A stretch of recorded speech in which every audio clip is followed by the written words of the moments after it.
Hoje eu vou falar sobre a confusão entre admiração e afeto e por que essa confusão pode detonar o seu bem-estar e até comprometer a sua carreira no futuro do trabalho.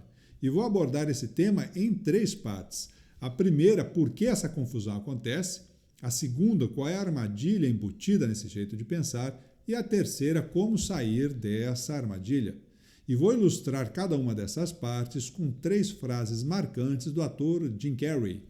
Vamos juntos! Queremos preparar você para lidar com os desafios do século XXI. Entre no site softwaremental.com.br, experimente o diagnóstico de mindset e nos diga o que achou.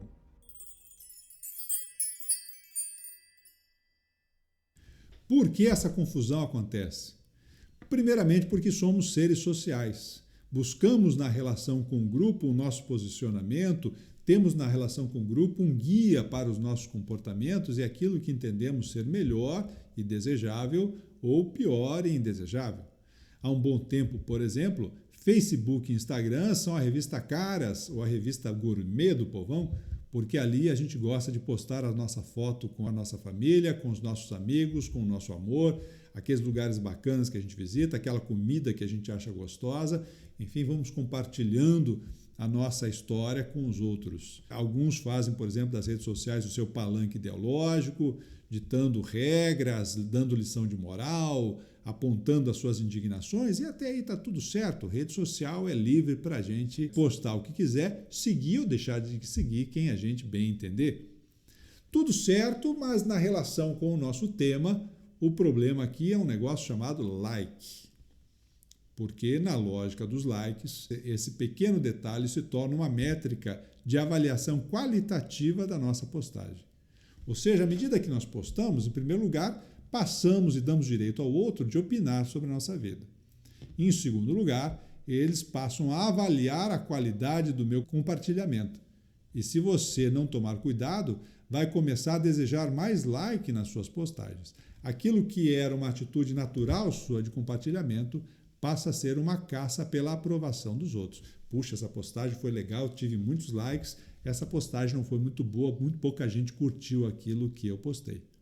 Isso aí não deveria fazer na prática a menor diferença, mas faz, porque começamos, muitas vezes sem perceber, a buscar essa aprovação social sobre aquilo que estamos fazendo. A necessidade de inclusão do ser humano, é bom que a gente diga, é extremamente instintiva. Nós temos uma programação no cérebro para buscar essa conexão social. Isso porque em grupo nos sentimos mais seguros, em grupo temos melhores acesso à alimentação, à saúde, enfim, é nos grupos que nos realizamos como pessoas. Na lógica da admiração, a hora que eu passo o direito aos outros de opinarem sobre a qualidade daquilo que eu compartilho, me torno muitas vezes sensível às críticas. Não, em geral, as pessoas não gostam quando criticam as suas postagens, acabam excluindo a pessoa ou ficando chateadas, seja numa relação de tristeza ou seja numa relação mais agressiva. Por quê? Porque nesse momento, eventualmente, se estabelece uma busca idealizada de um modelo de sucesso. Modelos de sucesso sociais não suprem as nossas necessidades reais de afeto, as nossas necessidades reais de bem-estar.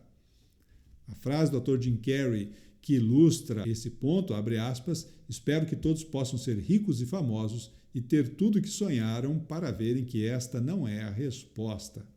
Que o diga a nossa crise dos 40 ou a crise dos 60. A crise dos 40, depois do indivíduo passar quase 20 anos apostando no modelo idealizado de sucesso, ditado aí pela sua cultura social, ele começa a desconfiar do seu bem-estar. Eu devia estar mais feliz, parece, do que estou.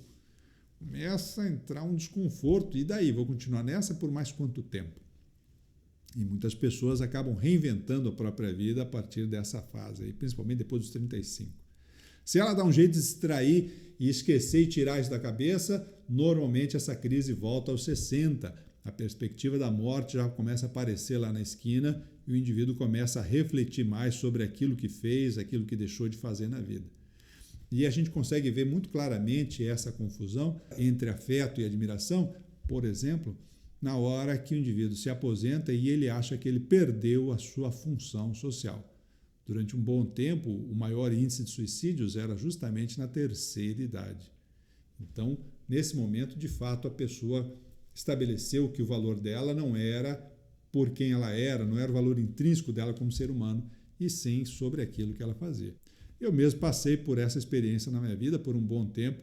Eu achava que as minhas relações sociais elas eram de base estritamente funcional. Enquanto eu era útil naquela relação, ou eu cumpria um papel, uma atividade, uma tarefa, tudo certo, a hora que essa tarefa acabava, eu não via a necessidade das pessoas, ou o interesse das pessoas em querer estar perto de mim. Depois de um bom tempo de trabalho na minha autopesquisa, no meu autoconhecimento, trabalhando e qualificando a minha autoestima, é que eu comecei a entender que as relações sociais que de fato interessam são aquelas que a gente constrói no vínculo entre o ser humano e não entre as tarefas que nós realizamos. Isso nos leva à segunda parte do nosso tema, a armadilha embutida no nosso jeito de pensar.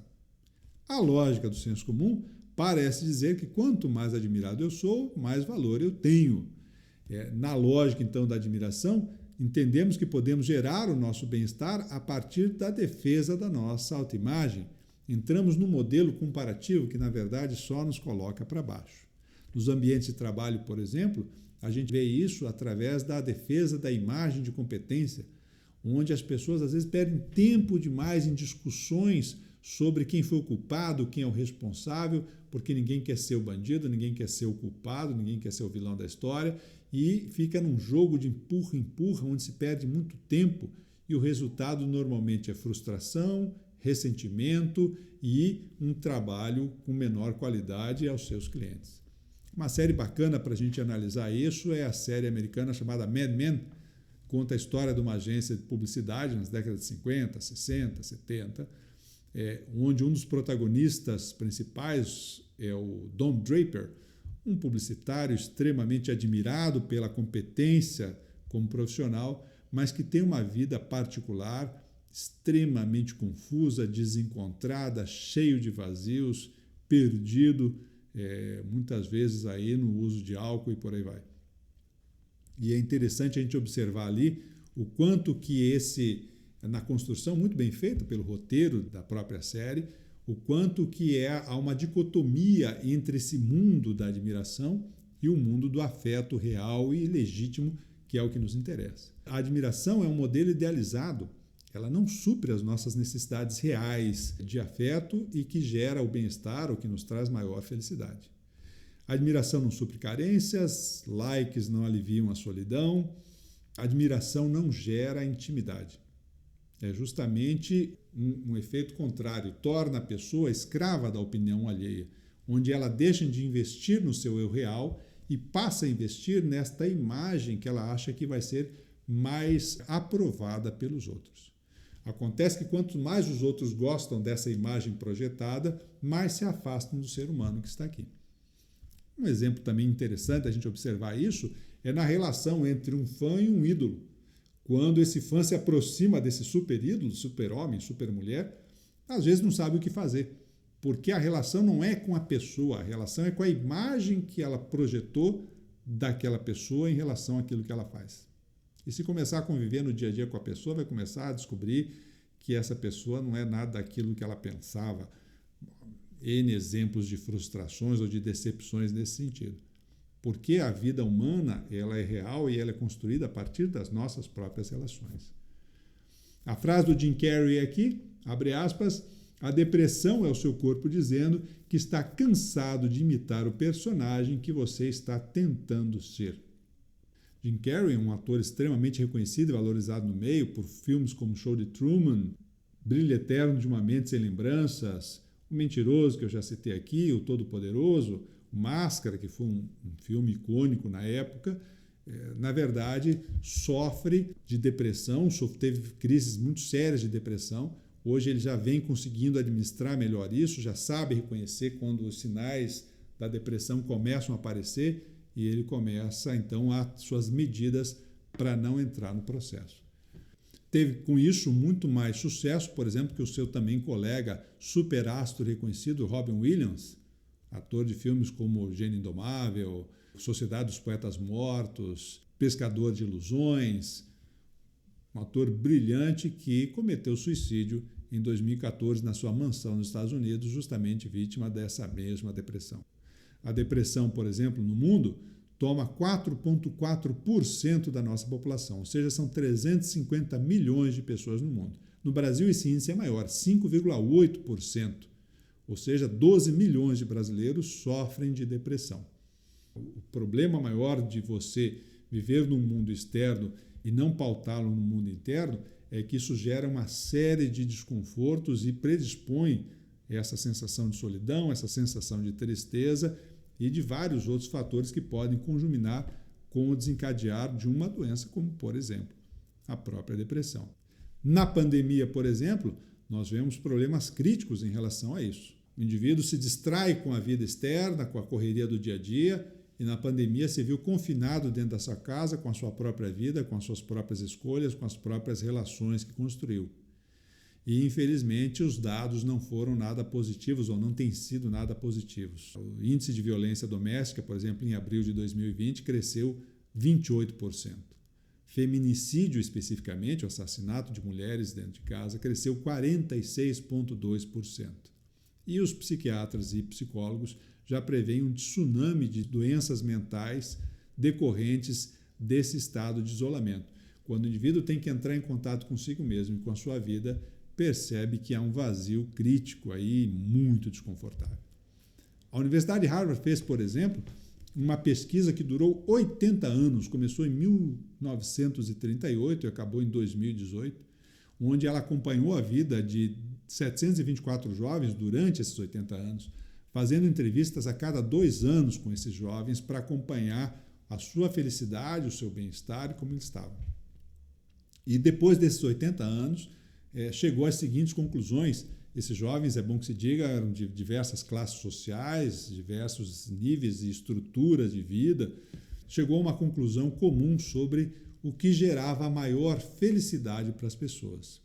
Não era o dinheiro, não era a sua posição social, não era o seu status, não era a admiração dos outros. O que gerava a maior sensação de felicidade e bem-estar para essas pessoas era a qualidade dos seus relacionamentos. E descobriram ainda um outro fator que surpreendeu a equipe.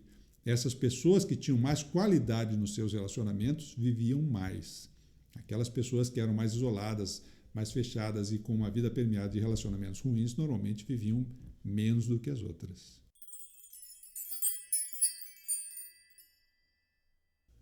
O que nos leva, então, ao nosso terceiro ponto de hoje, como sair dessa armadilha.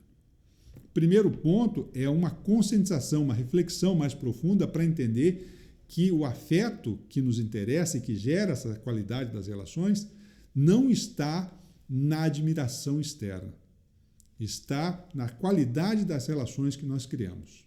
Não confunda afeto com admiração. A admiração é funcional, está relacionada às vezes a uma tarefa que a pessoa faz. Afeto é relacional, está ligado à qualidade das relações humanas a partir da própria autoestima, da autoestima baseada num conceito sobre si mesmo mais positivo, um autoconceito mais positivo. Normalmente as pessoas que justamente se preocupam com o seu autoconhecimento, com o seu autodesenvolvimento e têm a humildade de estabelecer uma relação mais de igual para igual com os outros, se saem melhor nesse desafio de qualificar essas relações. O segundo ponto, então, é que a qualidade dessas relações deve ser baseada na intimidade. Intimidade significa uma conversa franca, sincera sobre eu e sobre você. A maioria das pessoas conversa sobre a vida fora de si. Fala sobre a novela, fala sobre a política, fala sobre a vida do vizinho, mas quando alguém aponta, e você? Em geral, acontecem aí alguns jogos psicológicos, a conversa se torna mais agressiva, ou às vezes irônica, ou às vezes sarcástica, apontando a dificuldade de falar sobre si e de abrir espaço real para que o outro fale de si também. Intimidade, então, por exemplo, no ambiente de trabalho, é quando 2 profissionais conseguem conversar sobre as suas dúvidas, sobre o processo, sobre a estratégia, sobre a qualidade da relação com o cliente, como é que juntos podemos construir uma solução melhor.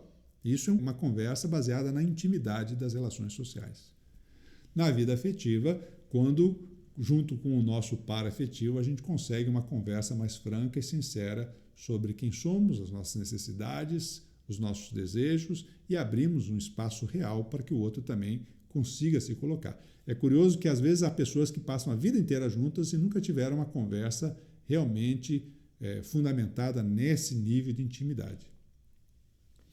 Por fim, fortaleça a sua autonomia e o seu estado de presença. A autonomia, minha gente, é o momento em que eu confio na minha capacidade pessoal de lidar com os meus desafios e confio na capacidade do outro dele lidar também com os seus desafios. É uma postura de igual para igual.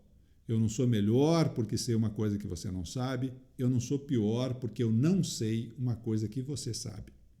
Essa postura de igualdade, seja com quem quer que seja, é que nos permite criar esse espaço mental para uma conversa mais franca e sincera. E a pergunta de ouro, seja na nossa vida pessoal ou seja no ambiente de trabalho, é como posso ajudar? Não é que você vai ficar o tempo inteiro fazendo essa pergunta para os outros, mas só o fato de você ter essa pergunta na sua cabeça te permite criar espaço mental para que as pessoas então se sintam mais à vontade de compartilhar com você os seus momentos de realidade. Essa postura pessoal cria um campo, cria um ambiente mais acolhedor para que o outro possa expor a sua realidade sem que ele se sinta julgado, sem que ele se sinta criticado ou combatido ao expor aquilo que de fato pensa. E quando há espaço para essa troca, é que esse relacionamento começa a se fortalecer. Então veja que esse relacionamento primeiro tem que ser construído pelo lado de cá, tá certo? Sou eu que tenho que dar o primeiro passo nesse sentido. E aqui a frase do Jim Carrey que ilustra essa condição é a seguinte, abre aspas, o engraçado é que quando você começa a ser feliz sozinho, é quando todos decidem estar com você. Um livro interessante também que eu indicaria aqui é o livro O Jeito Harvard de Ser Feliz, do Shal Achor, onde ele chega a uma conclusão, após muitas pesquisas científicas, ele chega a uma conclusão bastante interessante. Não é o sucesso que gera a felicidade, mas é a felicidade que gera o sucesso. Confie mais no seu valor pessoal, sem procurar ficar projetando um eu que não é realidade. Aceite mais os outros como são, sem querer idealizar o que eles deveriam ser, que a vida fica mais leve. Por hoje a gente fica por aqui. Até o próximo episódio. Tchau!